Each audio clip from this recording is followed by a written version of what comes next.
Chapter number 6, यह सबसे कठिन समय नहीं। पेज नंबर 34, एनसीईआरटी क्लास 8 बसंत।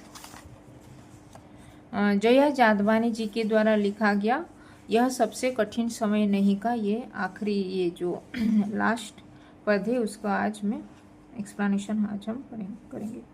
उस कथा का आखिरी हिस्सा जो बूढ़ी नानी सुना रही सदियों से दुनिया के तमाम बच्चों को अभी आती है एक बस। अंतरिक्ष के पार की दुनिया से लाएगी बचे हुए लोगों की खबर, बचे हुए लोगों की खबर। नहीं, यह सबसे कठिन समय नहीं। उस कथा का आखिरी हिस्सा जो बूढ़ी नानी सुना रही सदियों से दुनिया के तमाम बच्चों को अभी आती है एक बस। अंतरिक्ष के पार की दुनिया से लाएगी बचे हुए लोगों की खबर। नहीं, यह सबसे कठिन समय नहीं। जया जादवानी के द्वारा लिखा गया ये कविता, ये लास्ट पद है। तो यहाँ पे जया जादवानी जी जो कवि है तो वो लिखे हैं कि यह अंतिम समय नहीं है और वर्तमान समय में जो कठिनाइयाँ आ रही है वो अस्थाई है, यानी कि थोड़ी कम टाइम में कम समय के लिए वो रहेगा, यानी कि वो टेम्पररी है। हम अभी भी संघर्ष कर रहे हैं लेकिन यह सबसे कठिन समय नहीं है। उस कथा का आखिरी हिस्सा, तो यहाँ पे उस कथा का आखिरी हिस्सा यहाँ पे ये आखिरी हिस्सा है जो बुजुर्ग नानी जो हमारे बूढ़ी नानी सदियों से हमको दुनिया के सभी बच्चों को सुना आती रही है। यह किंवदंती यानी कि जो पौराणिक कथा, जो किंवदंती है, जो जीवन के पाठ को दर्शाता है, जो पीढ़ी दर पीढ़ी चलती आ रही है। दुनिया के तमाम बच्चों को अभी आती है एक बस। तो यहाँ पे अभी भी एक खबर आ रही है कि जो अंतरिक्ष के पार से आएगी, अंतरिक्ष के पार के दुनिया से लाएगी बचे हुए लोगों की खबर। तो यहाँ पे अंतरिक्ष के पार से आएगी और यह बची हुई मानवता की स्थिति को बचाएगी। जो मानवता की स्थिति जो अभी है तो उसको बचाएगी।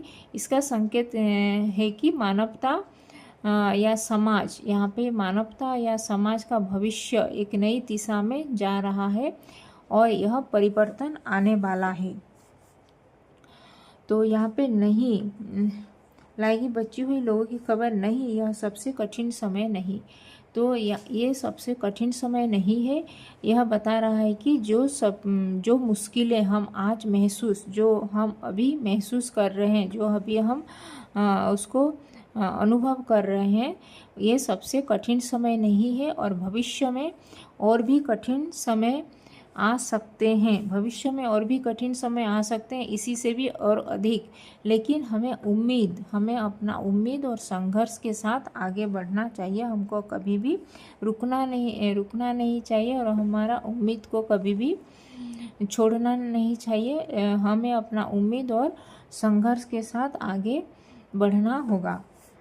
तो इसी पद में, ये जो पंक्ति में यहाँ पे जीवन में जो कभी भी कठिनाई जो आ रहा है उसको कभी भी किसी कठिनाई को से हमको डरना नहीं है। और ये कठिनाई कुछ क्षण स्थायी है, यानी कि कुछ समय के लिए है और बदलाव होते रहते हैं, ये सब कठिनाई आते रहते हैं। लेकिन हमें यह समझना भी होगा कि यह समय अस्थायी है, यानी कि कुछ समय के लिए ही, ये चिरस्थायी नहीं है। ये समय जो कठिन समय ये जो चल रहा है अभी, वो अस्थायी है, वो चिरस्थायी नहीं है। हमें संघर्ष और उम्मीद के साथ आगे बढ़ते रहना चाहिए। इसी में ये जया जादवानी जी ने संदेश दिए हैं कि हमें अपने भविष्य की ओर आशावादी दृष्टिकोण, यानी कि सकारात्मक दृष्टिकोण से देखना चाहिए और यह मानना चाहिए कि आगे भी जो कठिन ये कोई भी समय सबसे कठिन नहीं होता है और हमको आगे बढ़ते रहना चाहिए। तो ये था उस कथा का आखिरी हिस्सा जो बूढ़ी नानी सुना रही सदियों से। दुनिया के तमाम बच्चों को अभी आती है एक बस, अंतरिक्ष के पार की दुनिया से लाएगी बचे हुए लोगों की खबर। नहीं, यह सबसे कठिन समय नहीं। जो जया जादवानी के द्वारा लिखा गया, यह सबसे कठिन समय नहीं का ये इसका ये लास्ट ये जो पद का ये था एक्सप्लेनेशन। तो धन्यवाद, थैंक यू।